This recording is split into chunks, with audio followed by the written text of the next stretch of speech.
When I left my banking job to pursue my side business full-time, I had this rosy image in my head.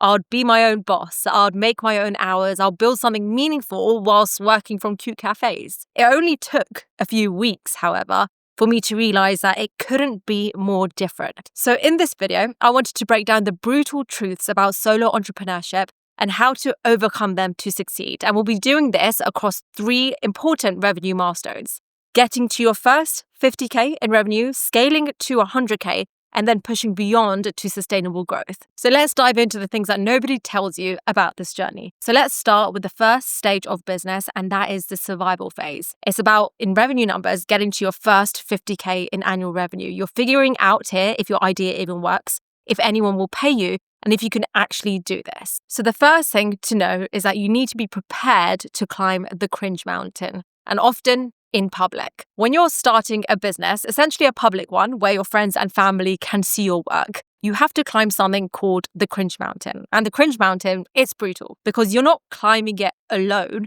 you're climbing it while everyone watches. And at the start, when you're right at the bottom, it can be very embarrassing. You're clumsy, you're unsure, your work is not great because you're learning in public and everyone can see it. And this is a stage where the most judgment happens. You can feel people criticizing it, laughing about it, silently, most likely, but you can still feel it. And it's only when you start climbing that mountain and getting towards the top that people's view can completely change. You could be doing the exact same thing, but now instead of being laughed at or criticized, you're now applauded. The hardest is the climb because you're constantly battling an inside voice with external noise. And even a tiny seed of doubt at this point can throw you off track. So I've already gone through this, so here's what I'd recommend. Firstly, create a really small support circle of people who get it. Even if they're online friends or very close family, there's only a few people that you really need to open up to here. Secondly, focus on serving one person well rather than pleasing everyone. You can never please everyone. And third, save screenshots of the kind comments that you get early on your journey. And always revisit them daily, weekly, however often you need to remember why you're doing it. And I wanted to add here that if you can keep showing up while it's awkward, while it's cringy, while no one gets it, you can build a kind of confidence that no one can take away from you. Because once you do it once, you realize that you can do it over and over again. The second thing to look out for at this level is to brace yourself for the income roller coaster. I didn't realize the huge benefit from just having a salary hitting my bank account on the same day every month. It was predictable, reliable, boring maybe, but you can plan your life around it.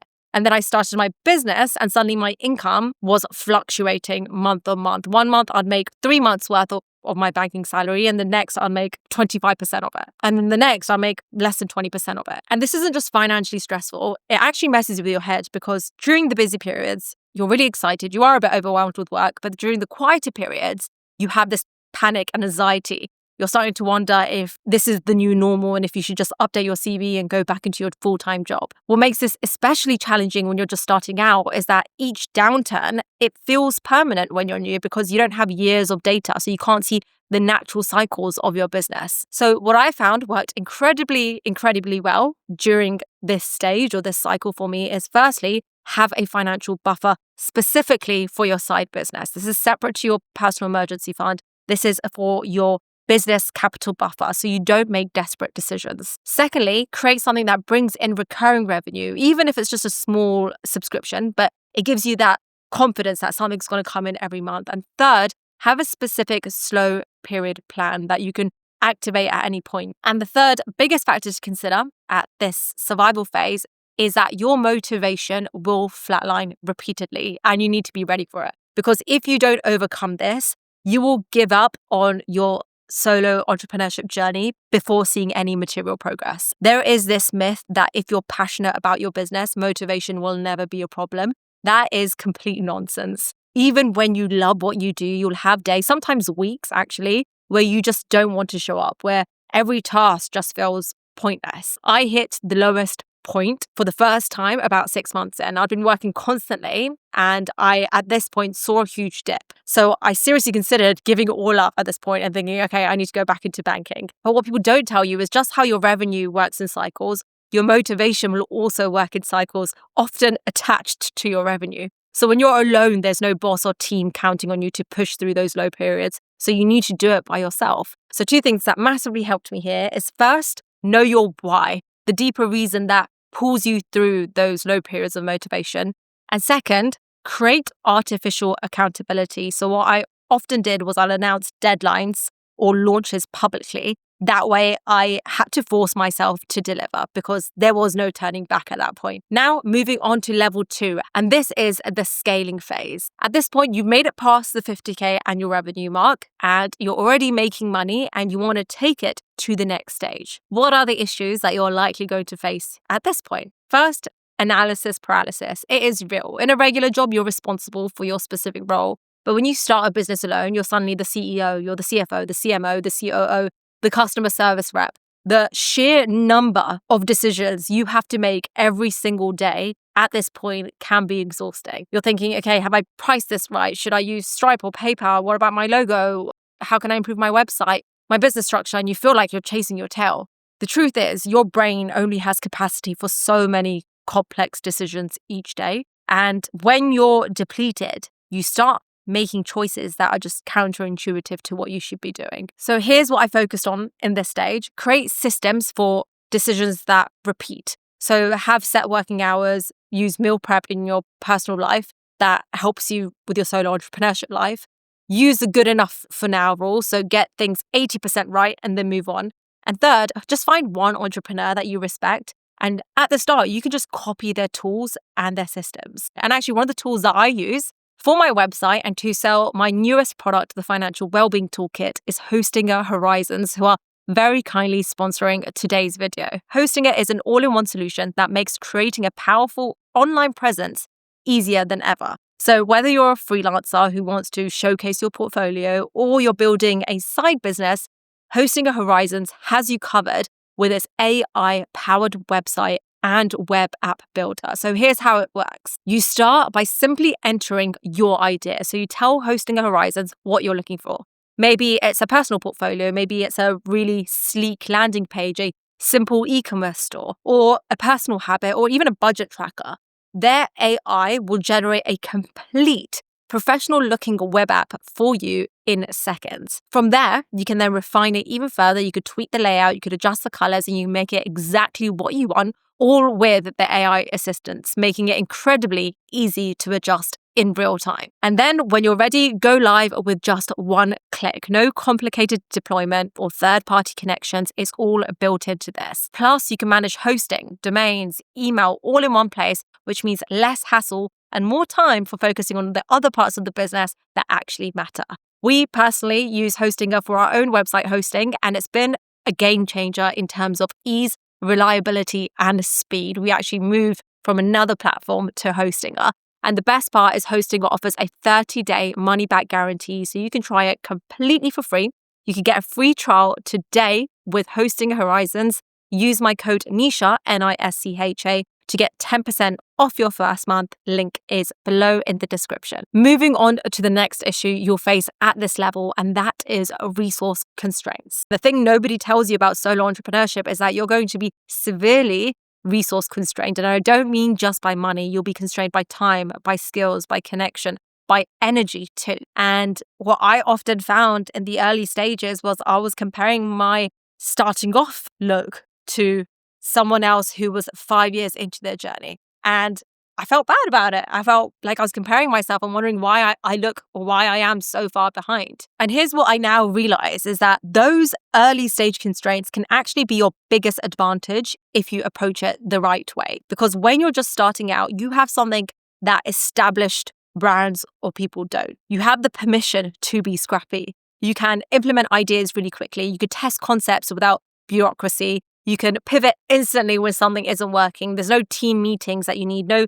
okay, I need to communicate the idea to others. It's just you making decisions and then executing. And so if you really understand that, you could use it to your power to act really, really fast on any idea that you have. The third thing at this level is that imposter syndrome never really leaves. I always thought, okay, when I get to the next stage of my business, I will feel more comfortable, I'll feel confident, the imposter syndrome will disappear. It does not disappear. It's particularly hard because there's also no one, no boss, no promotion, no formal structure to tell you you're on the right track. And so it's so easy in this stage to think or to wonder, is this all actually luck or are you good at this? And this feeling never truly goes away. But what I found really works, most importantly, the thing that made a biggest difference to me was keeping an evidence log. And this is what my mentor told me to do. Have it, put in all your wins, all your testimonials, all your success outcomes in that. And then you can always remind yourself as to why every time you doubted yourself, you overcame that doubt and you overcame what was holding you back at the time. And the second thing is reframe, I don't know what I'm doing, to I'm learning as I go, just like everyone else. The most successful business owners I know aren't the ones who never doubt themselves. They're the ones who take action despite their doubts, despite their limiting beliefs. They use imposter syndrome as a signal that they are pushing themselves into new territory. So when imposter syndrome pops its head and you feel like you're a fraud, remember the fact that you even care enough to worry about your legitimacy actually makes you more likely to succeed, not less. And then we're moving on to level 3, and this is the sustainability phase. Breaking through to 100K and beyond isn't about doing more of what you did at 50K or at the start of your business. It requires often reinventing how you operate. At this stage, the challenges shift from tactical to strategic. So what are the issues that come up at this level and how can we overcome them? First, you'll realize that the systems that got you here will fail you now. When I hit 100K in revenue, I thought I'd finally made it. I had processes that worked, a content schedule that delivered results, and money was flowing in. And then 6 months later, everything was breaking. My inbox was overflowing, deliverables were slipping through the cracks, and I was actually finding that I was working more than ever because I was redoing work that had gaps in them or had breaks in them. And so what worked before completely collapsed at this stage. And this is the scaling paradox, which no one warns you about. The very systems that help you succeed will eventually become your biggest bottlenecks. What was once scrappy and effective becomes chaotic and limiting, and it's actually not built to scale. And so at this point, there were parts of my business that I was rebuilding whilst everything was running. It's like changing a car's engine whilst the car is driving on a motorway. So what I found works here at this stage to avoid this is invest in proper automation and tools before you get to a point where you desperately need them. Because if you wait till it's too late, you end up losing money through A, fixing it, and through B, missing out on revenue. Secondly, document everything so you can eventually hand it off. And third, build with 5x growth in mind, not just 2x. Second thing at this level is that success brings unwanted complexity. So at 50K, the business was super simple. One main offer, a core audience, straightforward marketing. At 150K, suddenly there were a lot more partnership opportunities. There were speaking workshops. There were multiple revenue streams. There were tax complexities. There were legal considerations.